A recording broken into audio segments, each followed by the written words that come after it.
So good afternoon, everyone, and most warmly welcome to this press conference of the Finnish and Estonian Prime Ministers. We'll start with short statements and then we have some time for the questions. So Prime Minister Orpo, please. Thank you so much, dear Prime Minister, dear Kaja. It's great to have you here in Kesäranta. Welcome to Helsinki and welcome to Finland. Our first official visit was in July in beautiful Tallinn. Thank you once again for your hospitality. Finnish-Estonian relations today are closer than ever. The cooperation between our governments is off to a good start, and your visit is also very timely. Next week we will meet at the informal European Council, and we have very important issues on the table. During our today's meeting, we discussed border security, Baltic Sea security, future agenda of the European Union and energy, among other important issues. First, a few words on security. Border security is a priority to my government. The good cooperation of our countries in the border security matters is now more important than ever. A shared assessment of the situation is essential. Situation at our border remains stable, and it's very good. We keep a close eye on it. We are prepared for all possibilities. On NATO, this is something we will continue discussion at Helsinki Security Forum later today together. Finland's NATO membership deepens our bilateral defense relationship. As allies, we need a stronger military-industrial cooperation. It is great that we have a close dialogue about security in the Baltic Sea region. It is good for our security and stability to have allied exercises in the Baltic Sea. Russia's war of aggression in Ukraine has shown the importance of working together and security of supply. We have improved our energy security. We are not anymore dependent on Russian energy. This is the way for whole Europe. We need to support Ukraine as long as needed. This was my main message in Kyiv last month when I visited there. Our overall support is now 1.92 billion euros, of which 1.3 billion is defense support. And comparing the size of our economy, it's a huge amount of money. On the European Union, the EU must become a stronger political player.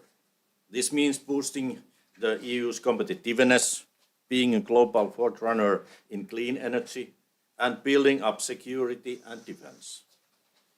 The Union's strategic autonomy and competitiveness must be based on the development of its own strengths, as well as a fair competition and participation in global economy.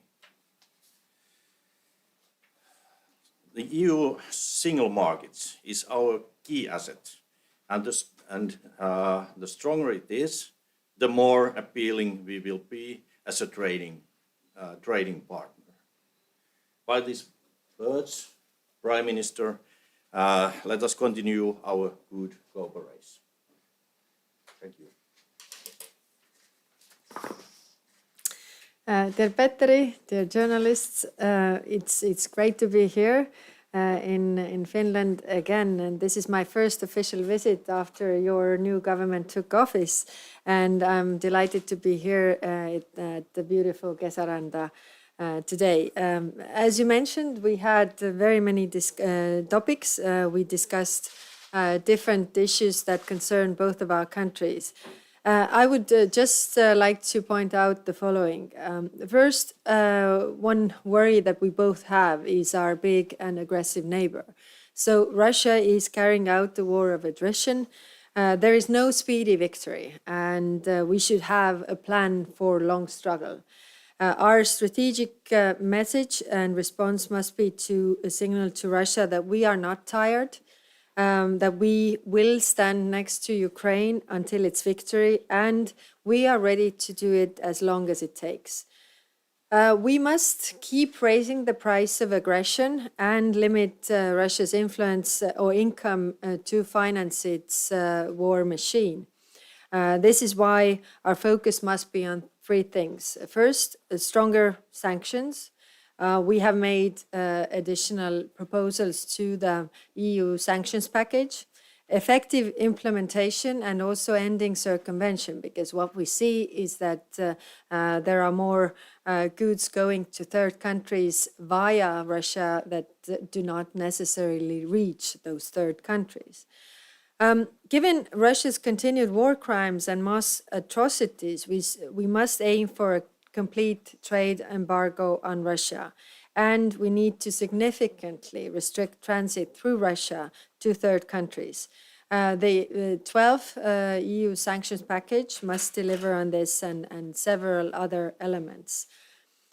Given this, our focus was also on our cooperation as countries bordering Russia. We have a special role and hence important say at the EU table. Everybody is looking at us in this regard because we are the ones who are closest to Russia. Finland is our main trading partner. We also discussed economic issues and also the focus of my visit here has been advancing business ties.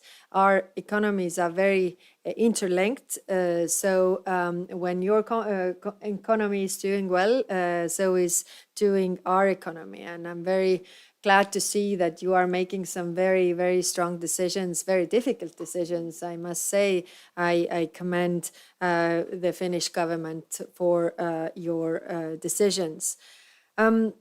Before coming to Kesäranta, I had also a good meeting with Finnish companies and investors. And as you say, competitiveness of our region is also important for both of our countries. In terms of the world scenery, we are a small region. When we are together, we are much more competitive. We are effective, we are innovative, we have to use our strengths, and we have to do this together. And finally, when it comes to decisions that make history, it's never impolite to say words of congratulations more than once. Viimeksi sanoin Helsingissä, että Suomi Naton, nyt voin sanoa, että Suomi on Natossa. With Finland in NATO and Sweden about to be, the Baltic Sea security has been substantially strengthened. So now we have more opportunities to work closer together in the alliance and also in the Nordic-Baltic group. So thank you, kiitos, dear Petteri, once again for your kind invitation and for a very, very good discussion. We really are on the same page, and together and Estonia and Finland can get things done. Olemme oikeasti samalla sivulla ja yhdessä saatan asiat tehdyksi. Kiitos. Okay, thank you very much, Prime Ministers. And now we have time for a few questions. So kindly introduce yourself and your media before making the questions. Here is YLE, isn't it? Yeah. Can you take the microphone from here? Riikka Kainer, Yle. Kaja Kallas, how would you comment the fact that many Eastern European countries who have been strong allies and supporters of Ukraine during the war are now reducing the support to Ukraine? How would you comment on that? We have all given a lot, and I sometimes think that if we would have given all that we are giving now already in January 2022, how the outcome could have been different.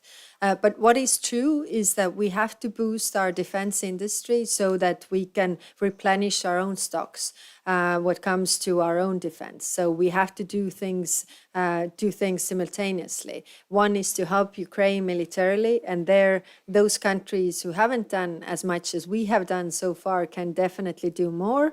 But at the same time, we also have to,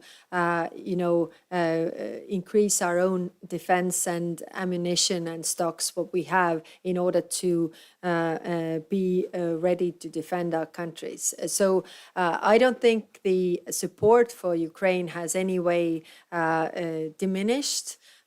It is just what we can do at the moment and do together as allies. So I hope that those countries who haven't given so much so far can do more. Any other questions here in the front? I would like to, Aino Vasankari from Iltalehti. I would like to continue from this one because today I read from the news that Estonia has actually recently diminished the support for Ukraine. Estonia has been one of the number one, especially if we watch the GDP levels of military support. So do you have any estimate how long Estonia can continue the support if the other countries are not stepping in? We are a small country, but we have contributed 1.3% of our GDP to Ukrainian support. Of course, our budget has limits, but we agreed on the budget and sent it to the parliament, and it has a big share of supporting Ukraine. It means supporting them militarily, but also humanitarian-wise. In the bigger picture, of course, Estonia's share in supporting Ukraine is considering the absolute numbers smaller. So those bigger countries that have much more to give could also do more. But we have to all think what we can do more, because Russia is playing on us getting tired first, which means that we don't have enough and we are not giving, and domestic problems kick in everywhere. We are democracies, we know how that works. But we can't give Russia that. So we are in this for the long haul, and we constantly have to think what we can do more. Today we also discussed the next MFF. The situation has completely changed. So the European budget does not really have a defense part. But the situation is different. The crisis that we are currently in is different. So the European budget should also have defense and also the part that we are giving to Ukraine in it. So we have to think outside of the box. What more can we do? It's clear that Estonia and Finland, we both have done a lot. We have very committed to help Ukraine, and it's clear because we also are border countries for Russia, and we, as we discussed today, we are committed to continue our support, military support and political support, and make stronger sanctions, etc. But we have to do more inside the European Union. I'm very happy, we are very happy how committed and how united the European Union has been in the question of Russia's attack against Ukraine. But we have to find new ways to help Ukraine, and as Prime Minister Kaja mentioned, we have to look and work with MFF. If we can find common and new resources to help Ukraine more and boost European military industry, which is very, very important. And we have to be patient, because Russia, they are trying to continue the war also as long as needed. But we have to be strong and united and help more to help Ukraine to win. Mm. I will add one of our intelligence officers said very well that it's like operation without anesthesia. Russia is just hoping to endure the pain much longer, but we can't give them that we give in, and therefore what you also mentioned, how we can boost our defense industry, and there Ursula von der Leyen also has the ideas of this defense industry initiative, which we definitely support. Okay, so we have 2 more minutes and 1 more question. Can you make it very short? Thank you. One more follow-up. Niko Nurminen, MTV, Finland. Especially the countries like Hungary and Poland and the cracks in their support to Ukraine. How would you comment on that? Poland has elections coming, but whoever wins in Poland, all the parties have said that they will support Ukraine and do it militarily as well. So this is, I don't think there are really cracks. I think we see the spats and it's not good. But we also should focus on keeping the unity for so long. Hungary, it is, of course, always an issue with them, and we also know Swedish accession to NATO is dependent on this. We have to work with this, but I think in general terms, it doesn't spoil the overall picture. We have been united so far, and we, despite the small disagreements we have between each other, I think we will still continue together. Also, Poland and Hungary have made up, I would say. I think that Poland will continue to give military support to Ukraine. I think that the question is the same that it is in Finland, that we have to take care of our own ability to defend our own country also. We are going to give more support, but at the same time we have to take care of our own defense. Thank you very much, Prime Ministers. Thank you, everyone. Have a nice evening and also a beautiful weekend. Thank you. Thank you so much.